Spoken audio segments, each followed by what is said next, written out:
Hi, everyone. Ann O'Connell with OC Publishing here, and welcome to today's author journey. We're very excited because today we are celebrating. I always have to have my party hat. It is party time. Remember my sparkly shirt because we're celebrating the launch of Charlie and the Tire Swing. This is Diann Floyd Boehm's seventh book that she's done with us. Isn't that absolutely crazy? We love it. Award-winning Diann Floyd Boehm. Illustrator Judy Gaudet. Judy is also a very familiar illustrator for all of us, and I am going to bring both Diann and Judy up to join this party. We're going to do some giveaways. We're going to have a blast, and I'm going to bring them up now to join me. There they are. Hi, guys. Hello, party time. Yay. Woo, yay. Ooh, ooh, ooh. I always just keep it on for the first little bit and then I have to take it off because it starts to get itchy. Well, my goodness, you guys have been absolutely crazy. Judy, turn on your mic when you get a chance. I see that we've got lots of excitement going on with Diann, with a couple of books launching, and Judy, I don't know where you find the time. Well, it's easy to find the time when you are enjoying what you're doing, and that's the case here. Isn't that well? And you know what? Our reviews that are coming in, everybody is really enjoying reading about Charlie and the Tire Swing and looking at all of these gorgeous illustrations. And I want to tell everybody as we progress through our show today, I'm going to share periodically some of the illustrations. Diann's going to share some reading for you. And then as you're listening and watching, keep in mind what your favorite illustration is or your favorite part of the story is, and pop in a little comment, and then we'll do a drawing. We're going to draw for a copy of Charlie and the Tire Swing, and we're also going to draw for one of these beautiful OC Publishing tote bags. Yay. How great color for this month, hey? Perfect. For a lot of reasons. So I think we've also got a few folks watching us. Hi, Lana. Nice to see you joining us. Yay. And if anybody's watching and has questions as we're chatting with Diann and Judy, feel free to pop them in the comment section, and we'll do our best to answer them. And you know what? We're all storytellers here, and I know that Diann is just dying to share what's going on and how exciting it's been the last couple of weeks. And also, I think you're both coming to us from Maine, right? That's right. I'm in Judy's state of Maine. Yay! And it's chilly here. It is chilly. Well, it's fall, don't you know? I guess I can take this off now that we're in full party mode now. But it is a beautiful state, and I always love coming up to Maine. But seeing Judy again is very exciting, and we went out and celebrated, didn't we, Judy? Yes, we did. We had a lovely luncheon and a wonderful time to catch up, and it was a lot of fun. Well, that's fantastic. Well, and we're just a few days into our launch of Charlie. And Judy, tell us a little bit about how you jumped into the illustrations of Charlie and what got you really I think excited one of about the it. things about this book that has intrigued me from the very beginning is the family connection part of it.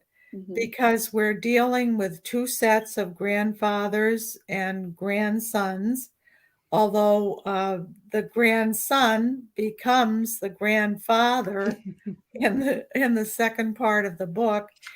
And I wanted to hopefully be able to give a sense of that continuity and also a sense of time passing, both in the short sense of the tree sprouting, and then in the longer sense of time going by and the young boy becoming a grandfather. So obviously several decades have passed. And I really found that both a challenge and an interesting problem or just something to think about when I was trying to approach the drawings. So I thought that was a little unusual, and I truly enjoyed doing that or trying to do that. I think you did a marvelous job. And Diann, talk a little bit about the background and how this story came to be. Sure, I'll be happy to. But first, Judy, yeah, you were magnificent with your drawings. How the story came to be is sort of a combination of two life experiences. It's inspired by my son because he had a tire swing and he couldn't wait to go outside every day and swing on that tire swing. And he had adventures. Mhm. And he would say, Mommy, Mommy, come out and swing with me. And we'd be swinging. He goes, okay, I'm about to take off. And then off he would go. And he would twist and turn and then off he would go. And then he would start sharing his imagination. And I just thought, in today's world with everyone being on little devices, I want Mhm. people to remember, there's a whole magical world with imagination. So that's how that all came to be. And then the tree, we had a beautiful pine tree, but it's actually this particular tree is an oak tree, and it's my husband's, and it's exactly the way it was for JP to look out the window and ask his grandpa, how did that tree come to be? So there was no tire swing on that particular tree, but he had lots of fun playing with it, and all my kids did. And my husband played in that tree. When John was little, his dad would help him, climb up the tree, and now it's just way so big. So I thought, wouldn't it be lovely? Because I love trees and I love ancestry. And I thought, why don't I bring the two together? And that's how Charlie came to be. And that really seems to be resonating with folks who are reading it, and people thinking, oh my gosh, I remember my first tire swing, or oh my gosh, just playing in the leaves is just such a wonderful thing and great family time. We have Cindy Tingley has joined us. Hi, Cindy. She says, hi, Diann. Congratulations. Thank you. And Lana says, I love the intergenerational aspect of this story. Judy, your illustrations are so sweet. You have definitely achieved what you set out to do. Thank you. And I want to talk a little bit about one of the things, and as Diann and I have worked together for several years, and Judy and Diann have worked on other books together, and it's really quite fascinating and one of the most enjoyable parts of this process for me, to watch this process gel and to see the imagination and expertise of all the parties sort of coming to be. So when we look at a manuscript at the very, very beginning, and we jot down some notes or have ideas of what we like the illustrations to look like, at the end, it was so amazing when Judy came back with those sketches, because a lot of it I would never have thought of. Oh, me either. Right? Judy, it was magnificent. I wonder, do you guys want to talk a little bit about, Judy, about the demonstrating the passage of time through the illustrations, which I think was brilliant. Right. Well, I wanted to emphasize the fact that this little boy had to be patient. That's, I think, one of the lessons of this book. And he had to be patient for quite a long time because it takes basically a year for this little acorn to sprout into something that eventually he's so thrilled and so excited to see. But in order to emphasize that time is going by, I decided to pick out various seasons or holidays or occasions that would be familiar to most people and most children reading the book, so they could say, oh my goodness, look, all this time has gone by. It was the hot summertime, and now it's fall, and now it's winter. So I think that that's something that is relatable and hopefully colorful and entertaining, and that gets the point across that patience is a virtue, and sometimes you have to wait for good things to happen. And sometimes you have to wait quite a little bit of a long time for something good to happen. But I thought that that would be a way to suggest time passing. And then as more time is passing, of course, we have the tree itself going from a little tiny seedling to sort of what I call the teenage tree, the sort of adolescent tree, and then finally into its full-grown, glorious adulthood. And so, Diann, how did it feel as you saw the illustrations? I was like, oh my gosh, I love her imagination. And I couldn't decide which page I liked, I'm like, I love the jack-o'-lantern. Oh my gosh, I love the snowman.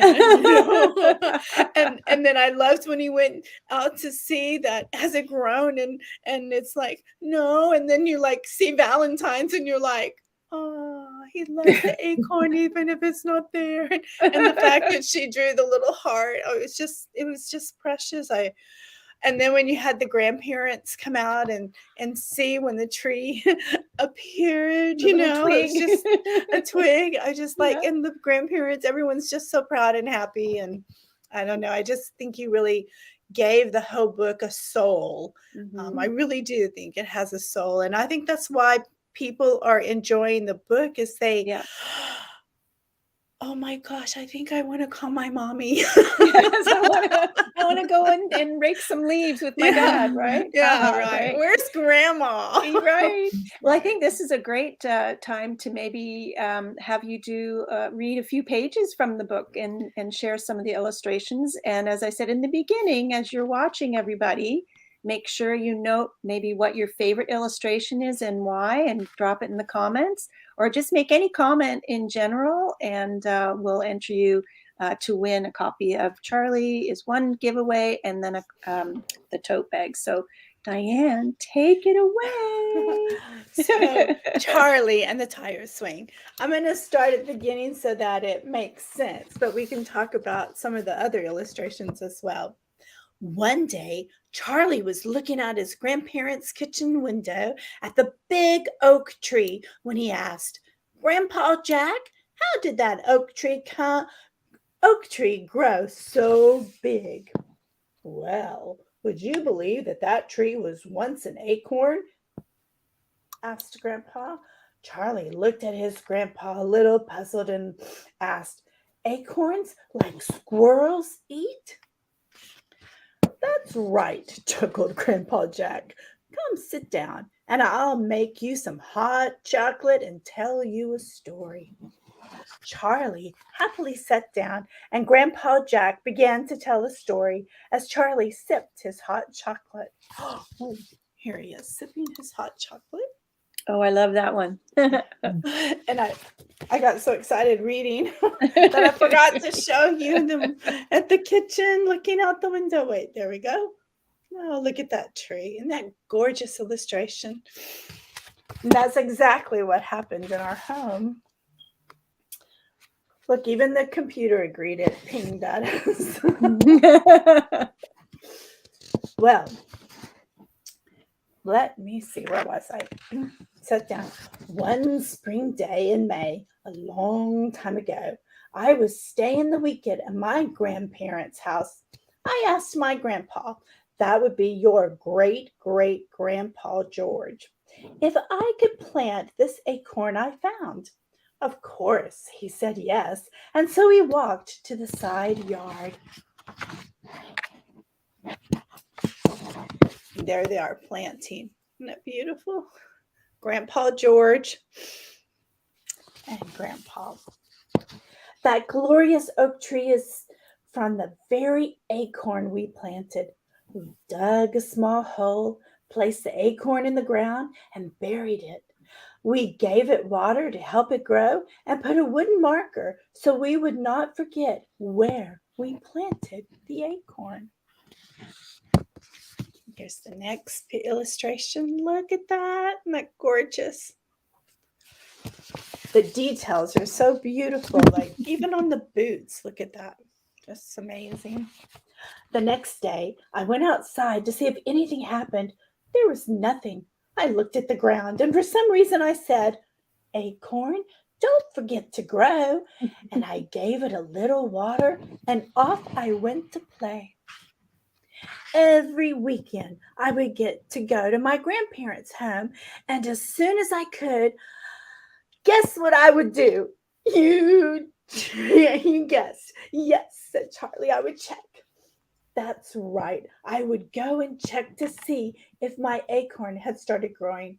There was nothing. I would stare at the ground, and again I would say, Acorn, don't forget to grow. Isn't that beautiful? Just a stick. He was so ready to see his acorn.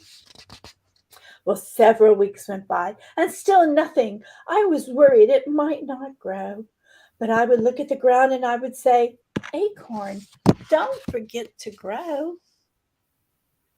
Shall I stop or you want me to keep going? Keep going. Keep going. Then one day, a big rainstorm happened, and I was worried about the acorn. And look, it must be Halloween time. Oh, and a huge rainstorm. Oh, I just love that picture. I was afraid it might drown underground, so I called Grandpa George, and he told me not to worry. He told me extraordinary things were happening underground with that acorn. I just had to have faith. Winter came, and I worried again about the acorn as light snow fell for several days. Look at the snowman. Is he so cute? There you go.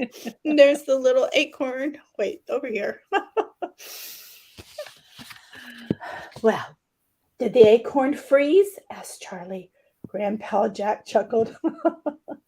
He rubbed his head and told him, no, but we had enough snow for a small snowman. The snowman stood next to my acorn and watched over it. That was a fun weekend at my grandparents' place. Did you know I always slept in the very room my dad, your great-grandpa Dan, grew up in? Charlie shook his head. No. Well, one morning I looked out the bedroom window and saw the sun had come out and my snowman had melted away. I ran outside to see if my acorn survived the freeze, but there was nothing. I wanted to give up. I looked at the ground where my acorn should have been and said, Acorn, don't forget to grow. And I went off to play. Look at that one. That's just brilliant. Look at the melted snowman. I love that. Oh my goodness. That's actually, I'm torn between the snowman and the pumpkin. And the pumpkin. I think, yeah, it's so cute. But I think I like the snowman because there's like more interaction. And look at the heart. Yeah, there is interaction, isn't it? Yeah. And it goes on. And it's I'm really proud of that story. It's a wonderful story. And it was one of those, kind of sat in the file for a little bit as we finished up with Rise, right? It's like we were both chomping at the bit to get there. So really look at that. Thank you for doing that. I had my finger on that page to do that. Show that again, Diann. Oh, okay. Yeah, you really captured it. And Judy, I sent you a picture of the real tree and you worked from that, didn't you? That's exactly right. I had the tree. I love it. The tree. Yeah, and that was so much fun. My family enjoyed seeing the real tree too. So when my kiddos read to their children the story, they'll go, "This is the real tree I climbed in. This is the tree. This is the tree." Because it's still with us. It's amazing. And so what is your process, Diann, as far as getting those stories told? I mean, I know what it is, but can you share? Well, so I've discovered in taking some classes, because I am trying to improve in my craft, that I am called a planner. I am not a planner author. No, you're a plotter. A plotter, I think they say. So when the stories come to me, it's really strange. Like I'll come up with an idea, and it gels in my brain for a while and goes around, and then all of a sudden it's like I go to sleep and the angels tell me, and I either they're like, wake up and write it, or I'm already awake and I know what to write. And then I just write it and I have the story, and obviously it has to be edited, but I always like to give credit to my inspiration because um, it's just amazing. I hear some people say, well, it takes some weeks to write a children's story. And I'm like, well, I must have a really good angel. It takes a while to percolate, though, but once you sit down to write, right? So Yes, they call them exactly. plotters or pantsers. So you're Plotters either or somebody that pantsers. sits down and needs to really write an outline, or somebody that just goes, bleh. Yeah, Just that's what away it I goes. am. Yeah. Yeah. And I love the fact that Judy understood my imagination. It's And really you. cool. I mean, I can't thank you enough. I really Oh, can't. Thank you. it's too much fun. And how long have you been an illustrator, Judy? Well, I really haven't been an illustrator for that long. In fact, Diann and our other friend Cindy Flo, their books were really my first children's illustration projects. Although in another life, I was trained as a technical illustrator and a botanical illustrator. Oh, wow. So I come out of a very sort of a little different background. That's a more well, you don't have a lot of imagination going when you're drawing the parts of a plant. But it is good They're training. beautiful enough, right? And I've enjoyed this type of just the freedom to use imagination and to use color and to use just all kinds of things that are so freeing and so much fun to do. But my illustration career is not very long, really, when it comes to children's illustration. Well, what's quite amazing, though, is even though it hasn't been that long, I think you now have done 5 books, 3 Sandy Boys and 2 for Diann. That's correct. And you've just recently released, released another Sandy Boy. Congratulations to you and Cindy. Lana asks, is there a picture of the real tree on your website, Diann? No, I guess I should do that, shouldn't I? I think that would be awesome. Yeah, that would be fun. Thanks That for was the a lot. idea. That was a lot of fun to go through some of those old pictures and just to kind of spark the ideas. But do you know what I mean? When you look at these beautiful, like the tree itself, and the detail, I mean, it's beautiful in its simplicity, really. And one of the reviewers talked about the choice of doing those gentle watercolors really did sort of bring them back to the actual time and place that the story took place, right? Kind of reminded me of the Norman Rockwell scenarios kind of thing, right? What a compliment to you, Judy. It certainly is. Thank you. Oh, you're most welcome. That's quite company to be put in with. And which is your favorite illustration in the book, Judy? I have a couple that I like for different reasons. I think one of them that I really enjoyed doing was the big tree and illustration double spread where the children are playing, and I think that sort of captured the grand size of the tree and the age and the dignity of this plant, or at least that was what I was hoping to do. And I really had fun doing the big tree. Yeah. Another thing I liked were just in general the passage of time ones, the holiday ones, because it was just fun to pick out details from different months of the year and try to slip them in so that you'd have an idea of what time, how much time had gone by. It was brilliant. Yeah, I think if I had to pick one and one alone, it would probably be the big tree. The big tree. I love the big tree. And what are you working on now? And have you got another project underway? No, right now actually I'm teaching some watercolor classes, which is keeping me pretty busy this fall and into the winter. And then when the snow flies, as you know, Anne, things get a little bit more housebound or cabin bound. And then I'm going to think about another project. But right now I'm pretty busy teaching. And where are you teaching? I'm teaching in 3 local places, 3 towns that are around the vicinity in southern Maine where I live.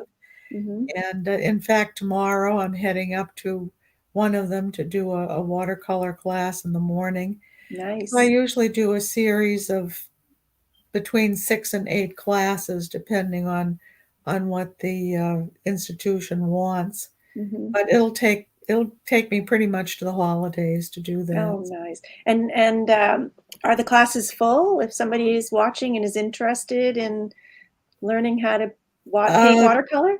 Well, 2 of them are full. One of them, I believe, has a couple of spaces left in it, but it's I don't know if registration is still open or not, because it's not up to me. It's up to the school that's doing it, and they may have closed out by now, so I don't really know. Okay, well, if anybody is interested, fire me a message and I'll put you in touch with Judy and she can tell you where to go for that.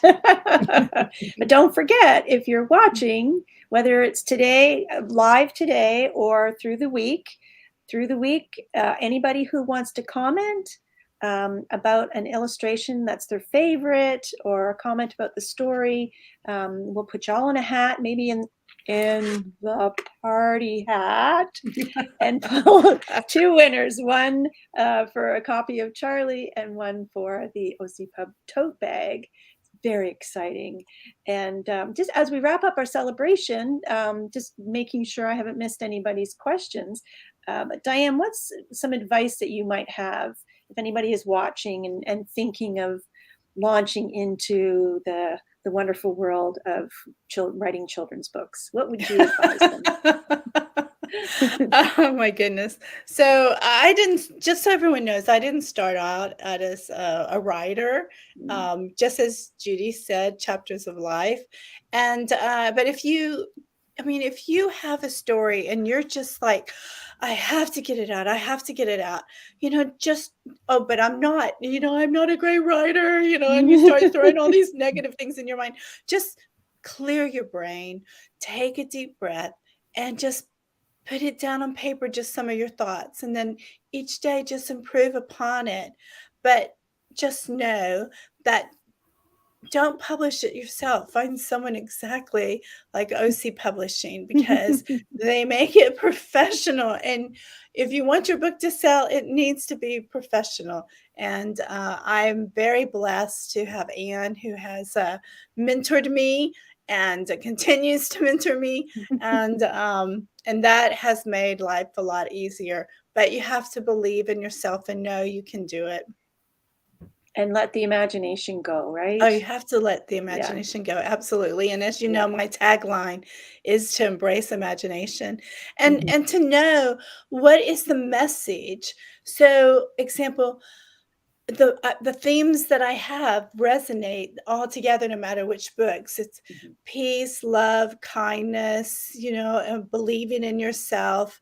And so know your message, and your person like Anne, obviously you need to use her, will help you with that. And then have great illustrators, just like Judy. Like Judy. Well, and you have a background as an elementary school teacher. Yes. And I have a way back. I was a preschool teacher. So we're all passionate about children's literature. And I love that your books promote peace and kindness. And as Judy was talking about in getting the theme across in illustrations, patience, and determination, and those kinds of things. And I think it's really important, like you said, for kids to get off the electronics, get back to old-fashioned holding the book in hand, which I love. I will never tire of having an actual book in my hand.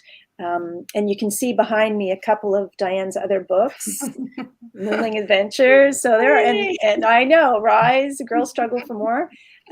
So I know she's got lots more coming, And, any last words or thoughts as I we just want wrap to up tell our Judy that conversation? she's not going to have much time off because Cindy and I have great plans for her. I heard they were brainstorming yesterday, so Oh, brace well, yourself. I will keep that in mind. Well, that's awesome. And guys, thank you so much for chatting and sharing your journey today. And congratulations, I guess, to all of us Yes. for a wonderful launch and getting the beginning of Charlie's Tire Swing Adventures out there, and to let everybody know there are more to come. And visit Diann's website here, just in case you missed it, as I showed it earlier, DiannFloydBoehm.com. And sign she's up for my also newsletter. and sign up for the newsletter. Yes, and The tree Diann. is in the newsletter coming up, by the way. Oh, there you go, Lana. The tree's in the newsletter. And how about finding you on social media? And all the normal ones: Instagram, Twitter, Facebook, LinkedIn, etc. I Excellent. And haven't done the go ahead. TikTok thing yet. Oh my goodness, I've waded in, and can I tell you, like, it's probably one of the most viewed of my social media. I had one, and this is going to sound huge, but one video that had like 750 views or something, which That is is huge. That's amazing. You know what? We're building, We're but building. you know what? We're going to get out there. But make sure you guys, get into Diann's website and follow her on social. Go ahead. You were going to say? I just want to say before we go, a Mhm. big thank you to my layout person. Oh, David Edelstein. Yes, Yes. sometimes the folks in the background, the unsung heroes, the Yes. editors and the designers. David Edelstein, who he did Rise, he did Charlie. He does a lot of OC Publishing titles. So shout out to him. He's in Wolfville, Yes. Nova Scotia. We love you, David. Absolutely. And he and Judy work together, I think. Yes. Yes. Yeah. Yes. David is a gem, so he deserves the credit. We should have brought him in today, shouldn't we? Yeah. Next time. I'm sure there's going to be time. another book. Oh, I'm sure. And he's actually done an author journey talking about book design and layout and cover design. But we'll make sure that he knows that he was thought of very kindly today. Okay. Well, thank you for doing this, and thank you to everyone who's watching too. Oh, thank you, and congratulations again on the launch. Bye. Bye.